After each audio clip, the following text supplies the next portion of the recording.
Neoclassicismo e a consolidação de um sistema literário no Brasil. Olá! Hoje nós vamos tratar de um tema fundamental para compreendermos a continuidade da formação da arte literária no Brasil, o arcadismo. Antes de mais nada, vamos observar um breve panorama histórico do século XVIII e os principais fatos fundamentais para o estabelecimento do arcadismo no Brasil.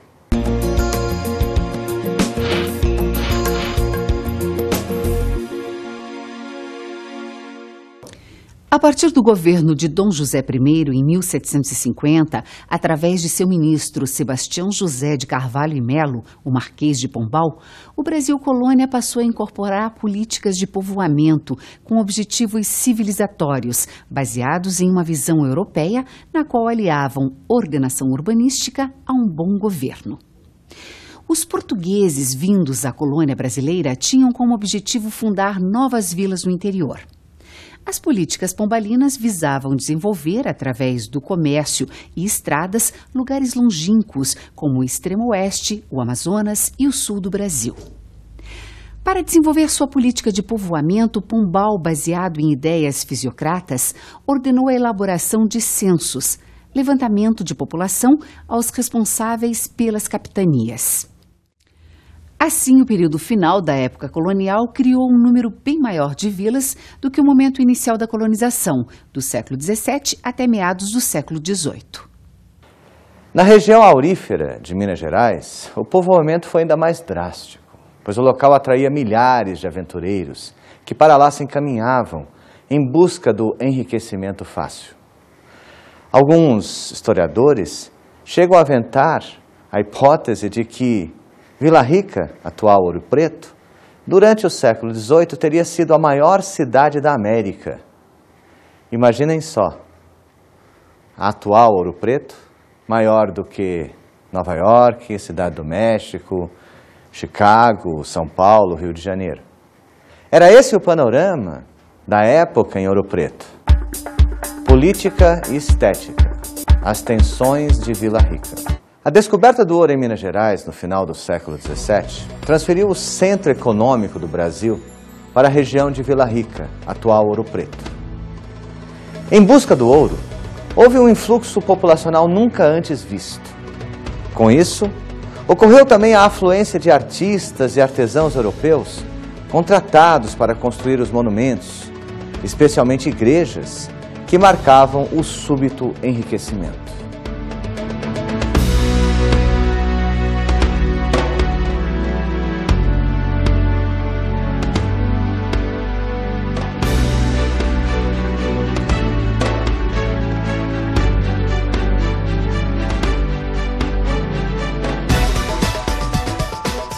No transcorrer do século XVIII, a extração do ouro, entretanto, foi reduzindo-se drasticamente.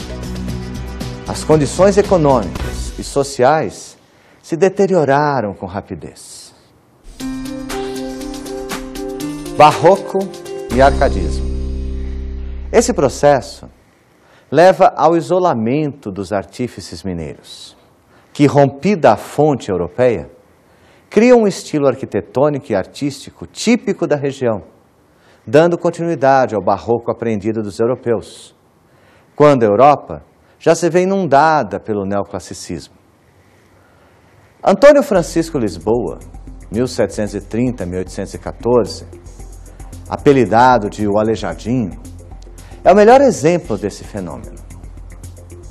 Filho de um grande arquiteto e escultor português, o Aleijadinho deu continuidade ao trabalho do pai e da família, mas colocando nesse trabalho uma série de aspectos brasileiros. Assim, se criou, na região de Ouro Preto, um barroco mineiro tipicamente brasileiro, ao contrário do barroco que nós encontramos em Salvador, em Olinda, Recife, na região litorânea. Naquela região, nós temos um barroco tipicamente europeu.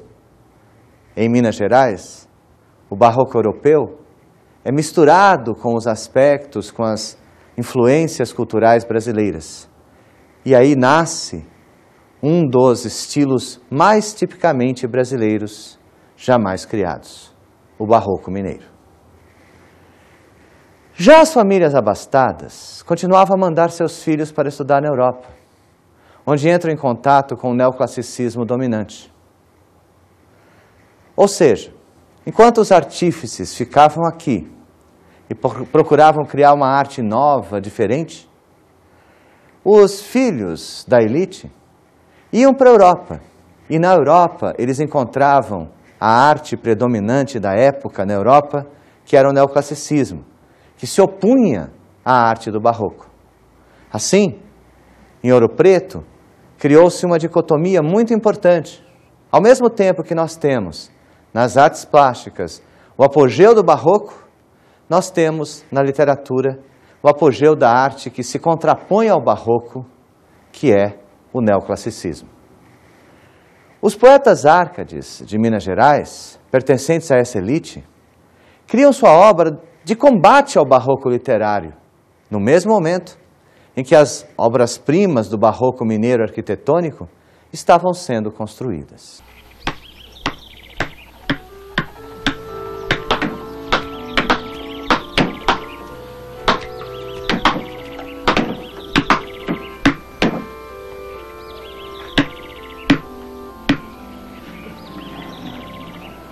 Obrigado.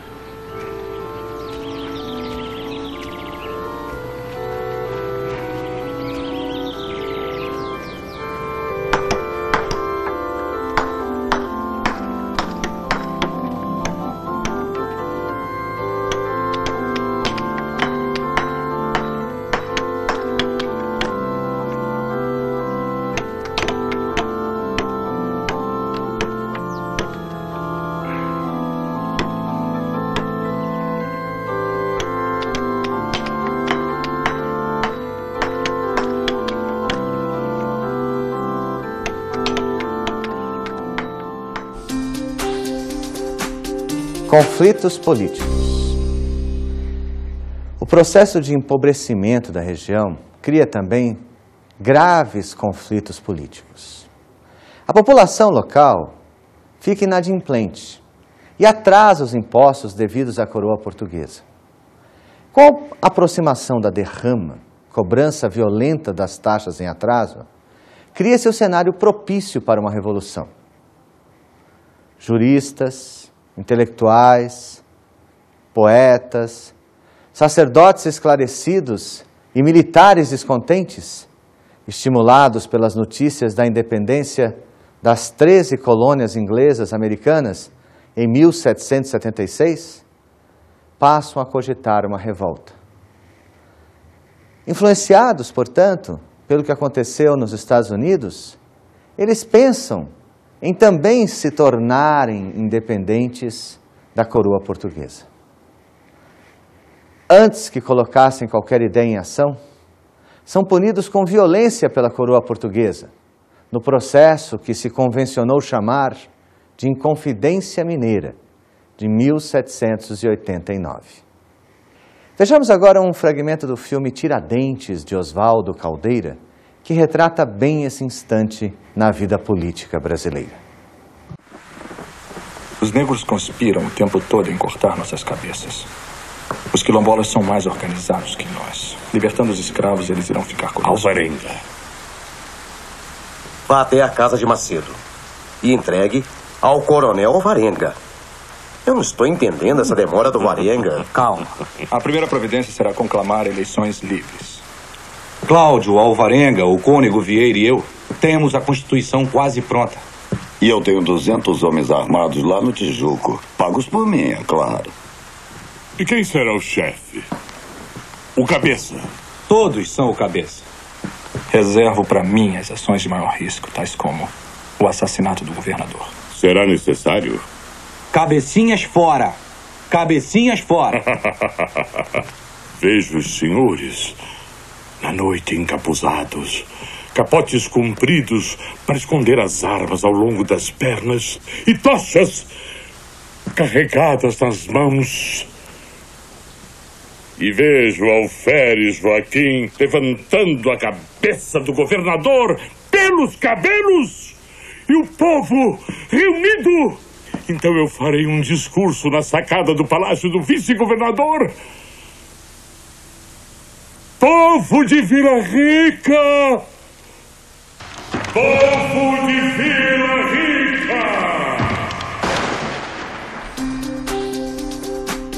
Características do arcadismo. A fundação da Arcádia Lusitana, em 1756, nos moldes da Arcádia Romana, de 1690, marca o início do período Árcade na literatura luso-brasileira. O termo Arcádia foi tomado emprestado da região central do Peloponeso, na Grécia, caracterizada pelo pastoreio e pelo clima ameno. Embora essa região exista na Grécia, vocês podem visitá-la, na verdade, a Arcádia, imaginada pelos escritores do século XVIII, era uma grande invenção. Essa Arcádia era utópica. Era um local no qual o clima era sempre perfeito, no qual a natureza era sempre exata. Durante o século XVIII, era assim que se designavam as academias ou associações de escritores, criadas com o intuito de combater o mau gosto barroco, o exagero cultista, através da implantação do neoclassicismo literário. É claro que hoje nós vemos o barroco como um momento dos maiores e dos mais importantes na história da arte. Mas naquele instante, no século XVIII, se considerava a arte barroca de extremo mau gosto. Vejamos um exemplo. Em Salvador, nós temos uma igreja chamada Igreja da Ordem Terceira de São Francisco. Essa igreja tem a fachada mais bonita e mais trabalhada de todas no Brasil. Ela é toda encarvada, ela é toda trabalhada na pedra. Durante o século XVIII, essa igreja barroca pegou fogo. E ao reformá-la, os homens da época simplesmente colocaram argamassa na fachada, que eles consideravam de mau gosto, e esconderam aquela maravilha até a década de 30 do século XX, quando de novo ela pegou fogo e foi reformada. O que isso indica? Que, na verdade, nós tínhamos naquele momento uma vontade de apagar o exagero barroco, uma tendência de cortar tudo que fosse ornamentação, tudo que fosse, segundo eles, exagero do mau gosto do barroco. A Arcádia Lusitana, por exemplo, que inaugurou o neoclassicismo na literatura luso-brasileira, tinha como lema Inutilia truncat, cortar o inútil, ou seja, cortar tudo que fosse exagero da arte barroca. Adotando pseudônimos pastoris, os poetas árcades fingiam-se pastores bucólicos, que se expressavam através de topoi, ou seja, de temas, lugares comuns ou clichês, como, por exemplo, fugere urbem, fugir da cidade. Ou seja, fugere urbem significa sair da cidade, não fisicamente. Os escritores moravam na cidade, mas fugir através da sua literatura, colocar a sua obra no campo. Outro topos, outro clichê, o locus amenus, que é um local ameno, campestre, agradável e perfeito. Não é só um local ameno, é um local perfeito. É aquela natureza absolutamente perfeita, em que a temperatura é sempre estável, sempre 25 graus, em que não há formigas, aquela natureza absolutamente idealizada. Outro, a áurea mediocritas, significando equilíbrio, mediocritas é equilíbrio, de ouro, áurea. O que significa isso? É marcada pela ausência de emoções fortes. O que é o equilíbrio de ouro? É você não amar muito, nem você ficar muito triste, é você realmente ter uma vida equilibrada, calma, perfeita. Alguns diriam que Mediócritas está bem de acordo né? Porque não deixa de ser uma vida medíocre. Aliás, a palavra medíocre vem daí, né? De equilíbrio. Uma pessoa medíocre é uma pessoa totalmente equilibrada. É irônico isso. No entanto, era isso que os escritores árcades buscavam. Uma vida de equilíbrio. Uma vida como pastor no campo perfeito, sem maiores paixões, sem maiores amores e sem maiores decepções. O último dos clichês adotados pelos poetas árcades é o carpe diem. Aproveitar o dia, o momento. Mas lembrem-se que segundo a Aurea Mediocritas, ou seja, aproveitar o tempo, o momento, não é sair desregradamente fazendo tudo o que lhe der na telha. Para o escritor árcade, aproveitar o momento está sempre condicionado aos padrões de moderação clássicos. Ou seja, é preciso aproveitar o tempo com moderação, com calma, com tranquilidade. Os autores do arcadismo no Brasil. Entre os poetas que participaram da Inconfidência, pontificam Cláudio Manuel da Costa, que viveu entre 1729 e 1789, que foi introdutor do arcadismo no Brasil, com o livro Obras Poéticas, publicado em 1768, lá em Portugal. Tomás Antônio Gonzaga, que viveu entre 1744 e 1810, foi o maior poeta árcade do Brasil e o autor de Marília de Dirceu, um dos livros mais populares de toda a história da língua portuguesa. Outro poeta importante que participou da Inconfidência foi Alvarenga Peixoto, que viveu entre 1744 e 1792 e também foi preso na mesma Ilha das Cobras em que ficou preso durante muitos anos o Tomás Antônio Gonzaga. Vou retratar a Marília. A Marília, meus amores. Porém, como? Se eu não vejo quem me empreste as finas cores. Dar armas à terra não pode. Não, que a sua cor mimosa vence o lírio, vence a rosa, o jasmim e as outras flores. Ah, socorre, amor, socorre, ao mais grato empenho meu. Voa sobre os astros, voa. Traze-me as tintas do céu. Observem como o poeta árcade procura descrever a sua amada. O que vai preponderar não é a emoção direta, e sim a tentativa de retratar. O poeta se questiona, no entanto, porém, como retratar essa mulher? Ele não vê quem lhe empreste as finas cores. Ele não vê quem lhe dê material para descrever essa mulher. Ele procura na terra a cor. Ele procura o lírio, ele procura a rosa, o jasmim, todas as flores. Ou seja, o poeta procura na natureza elementos para descrever essa mulher. Curiosamente, é como faziam os pintores, não é? Toda a tinta utilizada pelos pintores na época era extraída da natureza, era extraída de plantas, era extraída da terra. Em outras palavras, o que faz o poeta? Ele procura retratar a mulher amada de uma maneira bastante sóbria, bastante elegante, com os elementos da natureza. No entanto, nesse poema, ele diz o seguinte: ai, socorre, amor, socorre, ao mais grato empenho meu. Voa sobre os astros, voa, traze-me as tintas do céu.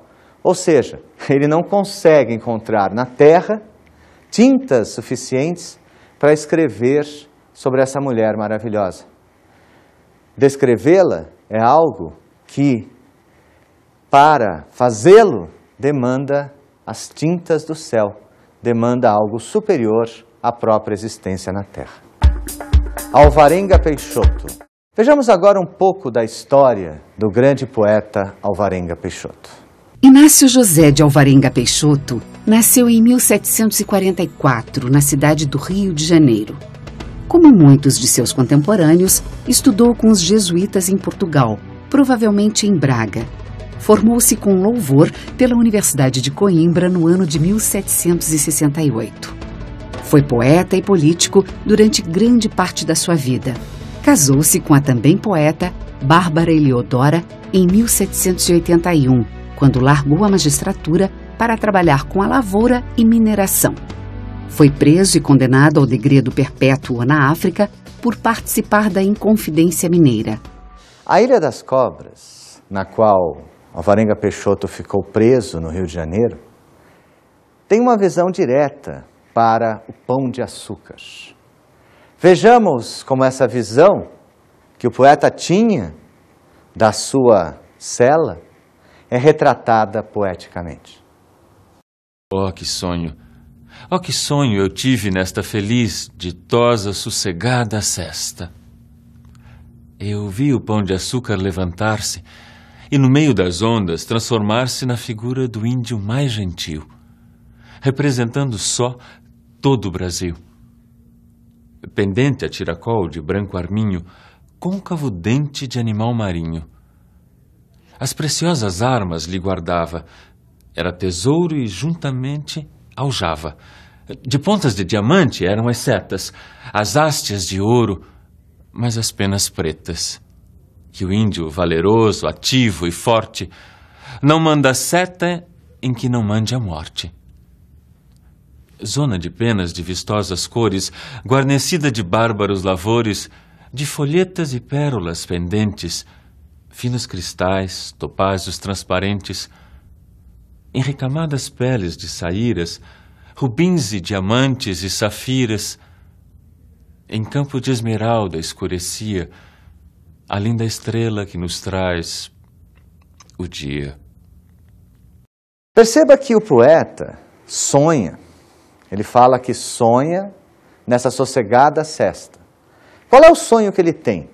É um sonho um tanto quanto surrealista. Ele vê o Pão de Açúcar levantar-se, ou seja, ele vê o Pão de Açúcar se transformar na figura de um índio gentil, representando todo o Brasil. Bastante curioso, não é? Porque afinal, ele vai descrevendo esse índio que tem a tiracol de branco arminho, o dente de um animal marinho e as armas que ele levava, tesouro, não é? Uma aljava de setas, pontas de diamante. Em outras palavras, ele vê um grande índio surgindo do Pão de Açúcar.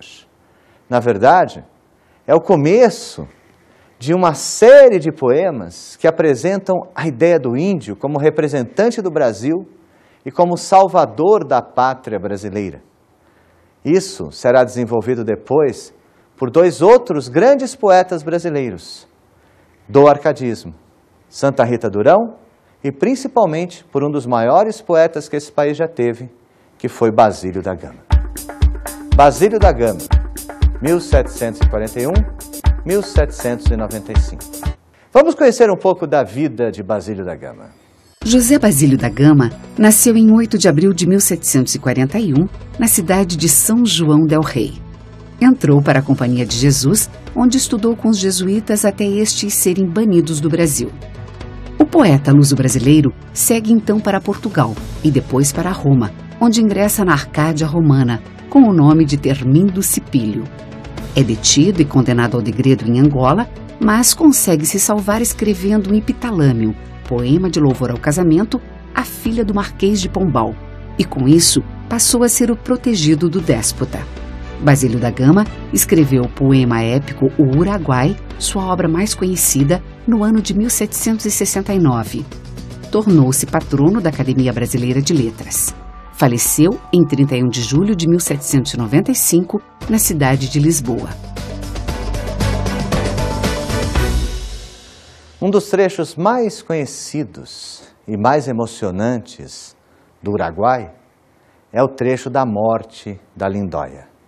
Vejamos um fragmento. Os olhos em que amor reinava um dia, cheios de morte. E muda aquela língua que ao surdo vento e aos ecos tantas vezes contou a larga história de seus males. Nos olhos, Caitutu não sofre o pranto, e rompem profundíssimos suspiros. lendo na testa da fronteira a gruta de sua mão já trêmula, gravado o alheio crime e a voluntária morte. E por todas as partes repetido o suspirado nome de Cacambo.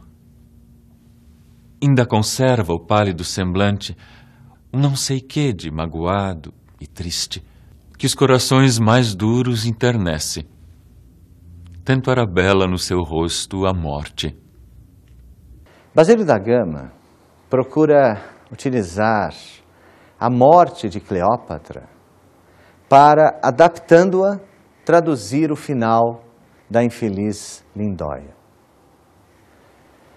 Lindóia deixa que uma serpente lhe pique o seio, assim como fizera Cleópatra. O seu irmão, Caitutu, ao ver a cena, flecha a cobra, mas não consegue evitar a fatal mordida. É nesse momento que ele leva nos braços a infeliz Lindóia, como diz o Basílio da Gama. Ele tenta despertá-la, e ao tentar despertá-la, ele percebe que o seu rosto está frio, percebe os sinais do veneno, e vê ferido pelo dente sutil o brando peito. Na verdade, naquele momento, ele vê que os olhos da sua irmã estão cheios de morte e que a língua está muda. É interessante como ele vai fazendo uma grande metonímia, usando a parte pelo todo. Os olhos estão mortos, a língua está morta.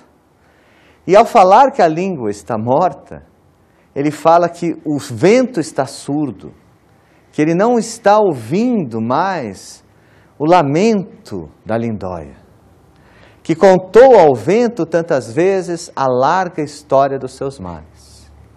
Nesse momento, Caitutu nem chega a chorar, ele rompe em profundíssimos suspiros, porque ele lê na face da sua irmã o alheio crime e a voluntária morte.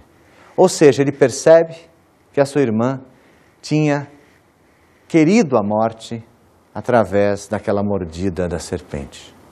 E para terminar o trecho, temos uma passagem das mais interessantes, quando ele fala que o suspirado nome de Cacambo, que era o amado da Lindóia, é falado, é ecoado pela natureza toda.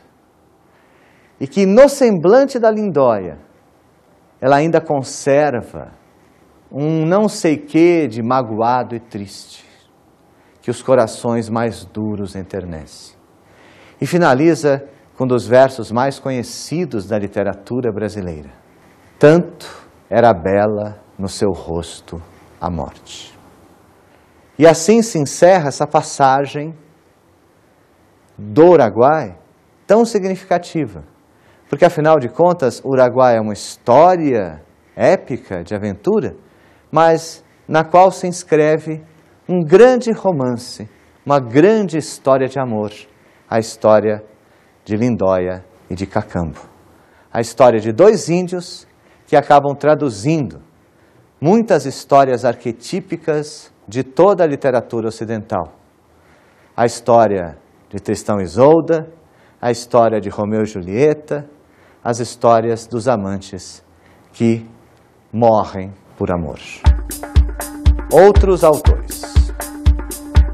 Outro poeta mineiro a antecipar o romantismo e tematizar o índio foi o Frei José de Santa Rita Durão, que viveu de 1722 a 1784. No entanto, a sua obra de inspiração camoniana, o poema épico Caramuru, embora retratando uma das figuras mais interessantes do Brasil no século XVI, o português Diogo Álvares, carece de maiores qualidades literárias e aborda o índio de forma ainda bastante preconceituosa. A história de Diogo Álvares é bastante conhecida, né? É aquela história do português que chega ao Brasil e que usa da sua arma e a partir desse momento é endeusado pelos índios como sendo o rei do trovão. A história do Diogo Álvares é uma história verdadeira, ele realmente veio ao Brasil, era muito jovem e representa vários outros aventureiros muito jovens, com 18 a 20 anos de idade, que saem de Portugal buscando uma vida mais cheia de aventuras e principalmente cheia de emoções no Brasil.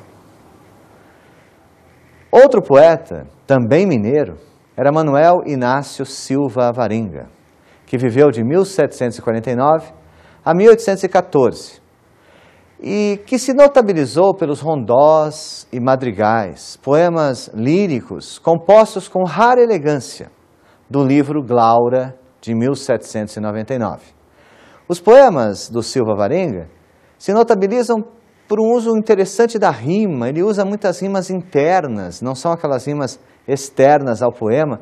Ele usa uma musicalidade diferenciada, extremamente sutil e que vale muito a pena a gente ler. Embora seja um dos poetas últimos do arcadismo brasileiro, em termos cronológicos, é um dos poetas mais requintados e finos que a literatura brasileira já conheceu. Vejamos agora o trecho do filme Caramuru, A Invenção do Brasil, para observarmos a história do Diogo Álvares, recontada, como já foi de várias maneiras, apresentando um pouco daquele momento da colonização brasileira. No fim da tarde do dia 22 de abril de 1500, a frota de Pedro Álvares Cabral estava aqui, a 36 quilômetros da costa da Bahia. A primeira visão que os portugueses tiveram do Brasil foi essa. A de uma terra graciosa, de muitos bons ares, cheia de arvoredos e águas infindas. Daqui, da praia, a primeira visão que os tupiniquins, habitantes destas terras, tiveram de Portugal foi essa. A de enormes pássaros de asas brancas ou a de montanhas flutuantes andando sobre as águas. Os europeus daquela época acreditavam na existência de um paraíso terrestre semelhante ao descrito na Bíblia. Eles acharam que podia ser aqui. Os tupiniquins acreditavam na existência de uma terra sem males, que ficava além do mar, onde ninguém morria e para onde um dia eles seriam levados. E os navios portugueses pareciam vir de lá. Os portugueses viram com espanto que os habitantes das novas terras andavam nus. E viram que têm a pele cor de cobre, pintam o corpo com desenhos variados e tintas coloridas, raspam os cabelos até por cima das orelhas, inclusive as sobrancelhas e pestanas. Os tupiniquins viram com o mesmo assombro a chegada dos estrangeiros. Eles eram pálidos, cheiravam muito mal, traziam o corpo todo coberto de panos, as mãos e o rosto eram peludos como os dos macacos. 500 anos depois, nós, brasileiros, tentamos juntar esses dois pontos de vista, olhando ao mesmo tempo da praia e do navio, para saber quem somos. O arcadismo, ou neoclassicismo, portanto, foi um dos momentos mais importantes na formação da cultura brasileira. Vários tópicos pertinentes até hoje na nossa cultura aparecem naquele instante. O primeiro, podemos dizer que é a relação entre o que vem de fora, a arte estrangeira, e normalmente associada também à arte erudita, e aquela arte que vem do Brasil, que brota nas camadas populares brasileiras. Isso nós temos claramente no período Árcade, a influência do barroco europeu, que vai se instaurar na população brasileira, contraposta aos ideais neoclássicos que vão combater esses ideais barrocos instaurados na população. Ou seja, temos um momento muito claro em que a arte erudita é a arte neoclássica e a arte popular é a arte barroca.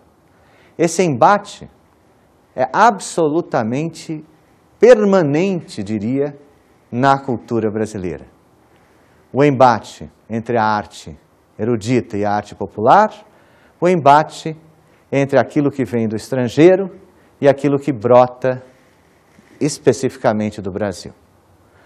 Outra questão fundamental nesse momento é a questão da relação entre literatura e política.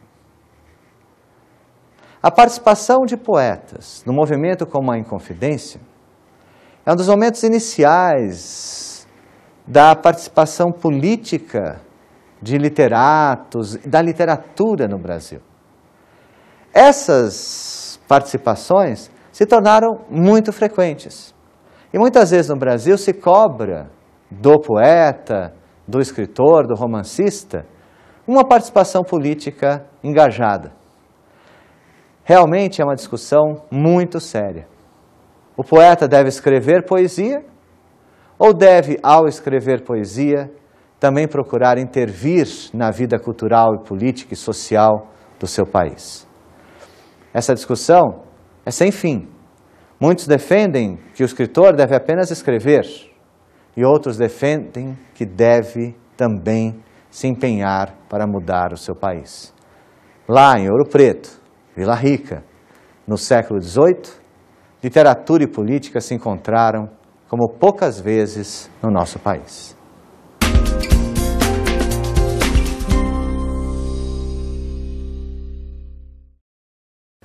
Uma das obras fundamentais para o estudo da literatura brasileira é o livro Formação da Literatura Brasileira, Momentos Decisivos, do professor Antônio Cândido.